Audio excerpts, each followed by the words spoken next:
Friends మన సబ్స్క్రైబర్లో వాళ్ళకి వచ్చిన ఒక డౌట్ అయితే అడిగారు. ఆ డౌట్ ఏంటంటే కొందరేమో వార్మప్ చేసిన తర్వాతే డ్యాన్స్ స్టార్ట్ చేయాలంటారు. కొందరు అదెందుకు time waste direct dance start చేయొచ్చు కదా అంటారు. ఏది కరెక్ట్ అని అడుగుతున్నారు. ఫ్రెండ్స్ వార్మప్స్ వల్ల మనకి వచ్చే లాభాలే ఉంటాయి కానీ దానివల్ల నష్టాలు అయితే ఏం లేదు. నేను క్లియర్గా ఎక్స్ప్లెయిన్ చేస్తాను చూడండి. ఫ్రెండ్స్ వార్మప్ ఎందుకు చేయాలంటే మనం బిగినింగ్లో జాయిన్ అయినప్పుడు మన బాడీ కండిషన్ ఒక్కొక్కరిది ఒక్కొక్కలాగా ఉంటుంది.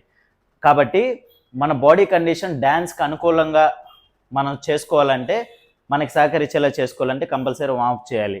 Friends point number 1. Point number 2 ఏంటంటే మనకి బాడీ ఇంజరీస్ని అవాయిడ్ చేయొచ్చు. మీరు కరాటే తీసుకోండి, డ్యాన్స్ తీసుకోండి, జిమ్, క్రికెట్, బాక్సింగ్ ఏ స్పోర్ట్స్ యాక్టివిటీ తీసుకున్నా తప్పకుండా వార్మప్ స్టార్ట్ చేసిన తర్వాతనే స్టార్ట్ చేస్తారు. మీరు అబ్జర్వ్ చేశారు లేదో తప్పకుండా చేపిస్తారు.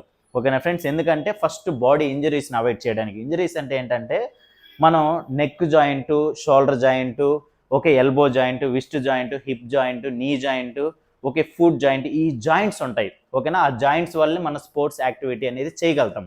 ఓకే, అది ఆ బాడీ కండిషన్లో లేనప్పుడు డైరెక్ట్గా వచ్చిన వెంటనే యాక్టివిటీ స్టార్ట్ చేయించామంటే తప్పకుండా పట్టేస్తాయి. ఓకేనా? ఆ జాయింట్స్ దగ్గర పట్టేస్తాయి అనుకో, మళ్ళీ దానికి ఫిజియోథెరపీకి వెళ్ళి మళ్ళీ డాక్టర్స్ కన్సల్ట్ అయ్యి ఇన్ని ప్రాబ్లమ్స్. ఒక స్పోర్ట్స్ యాక్టివిటీని మనం ప్రాపర్ వేలో ఎలా స్టార్ట్ చేయాలనేది గురువు గైడెన్స్తో ఖచ్చితంగా చేయాలి. ఒకవేళ ఓన్గా చేసే వాళ్ళు కూడా సరే డైరెక్ట్గా స్టెప్స్ చేయడం, డైరెక్ట్గా పోయి మీరు ఏదైనా వెయిట్ లిఫ్ట్ చేయడం, ఇది తప్పకుండా మీరు అవాయిడ్ చేయాలి.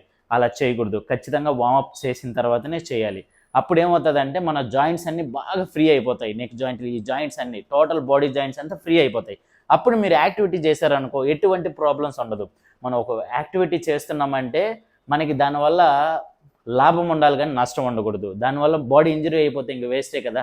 కాబట్టి ఎట్టి పరిస్థితుల్లోనూ మనం వార్మప్ చేయకుండా ఏ యాక్టివిటీ, స్పోర్ట్స్కి సంబంధించిన ఏ యాక్టివిటీ స్టార్ట్ చేయకూడదు ఫ్రెండ్స్. Point number 1.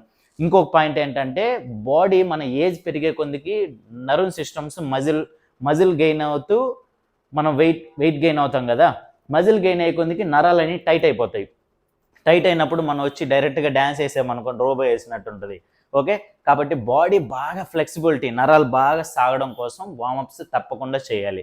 ఓకేనా? ఇంజరీస్ కోసం మాత్రమే కాదు, మన బాడీ బాగా బెండ్ అవ్వాలంటే తప్పకుండా వార్మప్స్ చేయాలి. బాడీ బాగా బెండ్ అయితేనే కదా మనం వేసే స్టెప్స్ బాగా అందంగా కనిపిస్తాయి.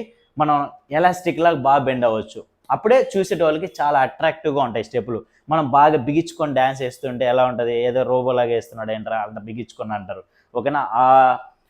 స్టార్టింగ్లో ఆ ప్రాబ్లం నా బాడీలో కూడా ఉంది. మళ్ళీ నేను మాస్టర్స్ని వీళ్ళని అడిగిన తర్వాత వాళ్ళు చెప్పింది కూడా ఇదే, ఫస్ట్ వార్మప్స్ చేయండి. మళ్ళీ రెగ్యులర్గా 2-3 months రెగ్యులర్గా వార్మప్స్ మీద ఎక్కువ స్పెండ్ చేశాను. ఓకే, మళ్ళీ మీ బాడీ కండిషన్లోకి వచ్చేసిన తర్వాత మీరు అంత సేఫ్ స్పెండ్ చేయనక్కర్లేదు. ఒక 10 minutes 15 minutes చేస్తే సరిపోతుంది. బట్ కొత్తగా చేరే వాళ్ళు మాత్రం యాక్టివిటీ కన్నా వార్మప్స్ మీద ఎక్కువ ఫోకస్ చేయాలి. ఎందుకంటే బాడీ మన కండిషన్లోకి వస్తేనే కదా, మన కంట్రోల్లోకి వస్తేనే కదా ఆ యాక్టివిటీ మనం ప్రాపర్గా అచీవ్ చేయగలుగుతాం. మన బాడీ కండిషన్లో లేకుండా, సరిగ్గా బాడీ ఫిట్గా ఫ్లెక్సిబుల్గా లేకుండా ఆ యాక్టివిటీలో మనం రాణించలేం. అర్థం కదా ఫ్రెండ్స్? వార్మప్స్ అనేది తప్పకుండా మీరు చేయాలి. ఎవరైతే చేయొద్దంటారో వాళ్ళు రాంగ్ సజెషన్ ఇస్తున్నారని తప్పకుండా వార్మప్ అయితే చేయాల్సిందే. ఓకేనా ఫ్రెండ్స్?